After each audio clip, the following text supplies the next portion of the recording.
Alright, let's dive into something that's been buzzing in the motorsports world recently, and trust me, it's more fascinating than you might think. So, imagine this, the Moto4 Asia Cup at Sepang, a track that's basically a mecca for racing enthusiasts. Now, here's where it gets interesting, Paige finishing P14 and Salem at P17.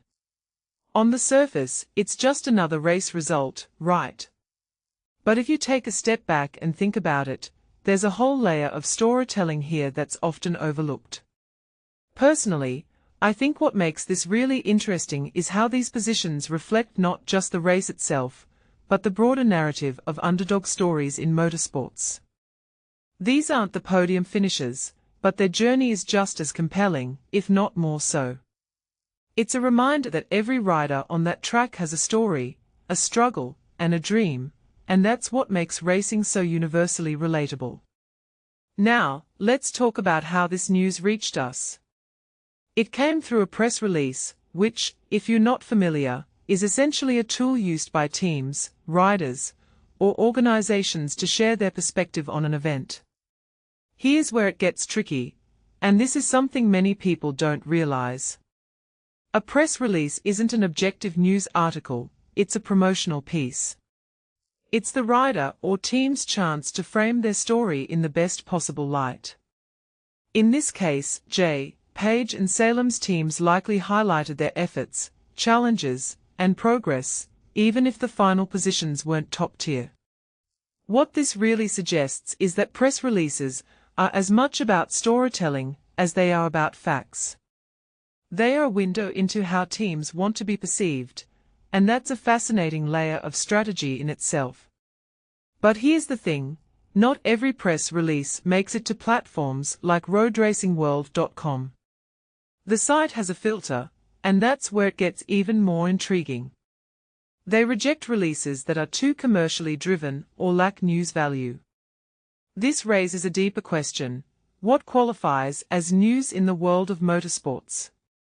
Is it just about the winners, or does it include the grit and grind of riders like Paige and Salem? From my perspective, it's the latter.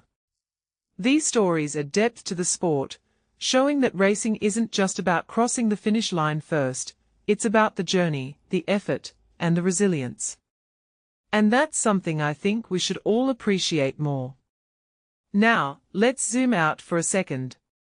The Moto4 Asia Cup isn't just a race, it's a platform for riders from diverse backgrounds to showcase their talent. Paige and Salem, finishing P14 and P17, might not have grabbed the headlines, but they are part of a bigger trend in motorsports, the rise of regional talent in a global sport. What many people don't realize is that these mid-pack finishes are often stepping stones to greater things. Look at the careers of riders who started in similar positions, many went on to become legends. So, while these results might seem insignificant, they are actually pivotal moments in a rider's career. It's like watching the early chapters of a success story. One detail I find fascinating is how press releases can shape public perception. When Paige's team puts out a release about their P14 finish, they are not just reporting a result, they are crafting a narrative. They might highlight a technical issue they overcame, a personal milestone, or even the team's spirit. This is where the line between news and promotion blurs, and it's a delicate balance. Personally, I think it's a testament to the power of storytelling in sports. It's not just about the facts, it's about how those facts are presented and what they inspire.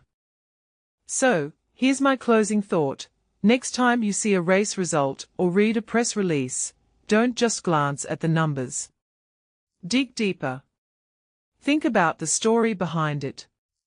What challenges did the rider face? What does this mean for their career? And how does it fit into the larger narrative of the sport? Because, in my opinion, that's where the real magic of motorsports lies, not just in the victories, but in the journeys that lead to them. What do you think? Let me know in the comments below. I'd love to hear your take on this.